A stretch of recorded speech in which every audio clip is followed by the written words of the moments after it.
What up mga idolo? At dahil madaming namangha sa twin engine namin, ito na yung part 2 sa ginawa kong video nung nakarang araw. Pero bago natin simulan mga idol, sasagutin ko lang yung mga katanungan sa comment section. Kasi may nagtanong kung ilan kaming crew dito eh. So 24 po kami lahat na nagtrabaho sa barkong ito. So hindi masyadong madami pero at least kaya no. So, totoo yung sinasabi niyo sa comment section na malaking barko, double maintenance, at saka madaming lilinisan, madaming gagawin. Totoo yan. Oo, kasi dito kami na-assign eh. So, okay lang. Ang advantage lang talaga namin dito is kunyari, di ba, madaming machinery, madaming kaming nakikita at saka na-earn na knowledge ba. So in case na ilipat nila kami sa maliliit na barko, yung mga normal na barko na walang mga turbine, walang mga simple lang ba. So easy na lang kami sa pag-adjust no.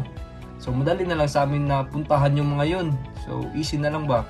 At saka sa pag-apply naman ng ibang company, kung nakikita nila yung si service mo na ganito pala kalaki yung mga barko na sakyan mo, so plus points na yun, di ba? So yun. Kaya balik tayo sa mga machineries. Ito yung tinatawag na steering gear. At ang makinaryang ito ang nagpapagalaw sa rudder upang makaliko yung barko. Pero syempre, nakadepende yung angle niya sa signal na nanggaling sa bridge. At dahil nga dalawa yung makina natin, syempre dalawa din yung steering gear, diba? Ito naman yung thruster. At dahil nakakabit siya sa harapan, tinatawag tong bow thruster. Pero pag ito naman nakakabit sa likod, tawag nito stern thruster. Ang purpose naman ng mga thruster na yan is i-assist niya yung barko sa mga maniobrada para di mo na kailangan ng maraming tugboat ba. Sa barkong to wala kaming stern thruster pero bow thruster meron kami dalawa. Sa sobrang haba ba naman ng barkong to eh.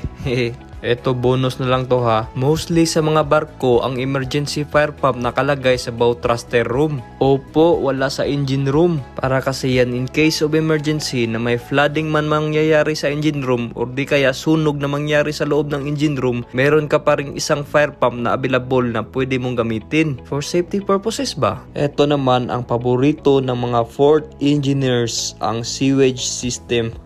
Meron kami nito dalawa, isa sa forward accommodation at isa sa engine room. Dito nakukolekta ang mga dumi ng mga tao, yung mga tae ba. Ito naman yung freshwater generator. Dito pre-process yung seawater para magiging freshwater. Ang masasabi ko lang, sobrang linis ng tubig dito. Aba syempre, silver ion yung gamit pang sterilize, mahihiya yung bakterya niyan. Oo nga pala mga idolo, ito yung tinatawag na bilge well. Kung meron mang mga tagas-tagas, dyan muna yan maipon, yung mga tubig, yung mga condensate water, dyan maipon. At alam nyo ba, dahil sa sobrang laki ng barko namin, meron kaming 10 bilge well na nakakalat sa baba. 5 bilge well sa main engine number 1 at 5 bilge well sa main engine number 2. Dito ko na muna tatapusin yung video mga idol ha, sa susunod ulit. So bye bye, ingat!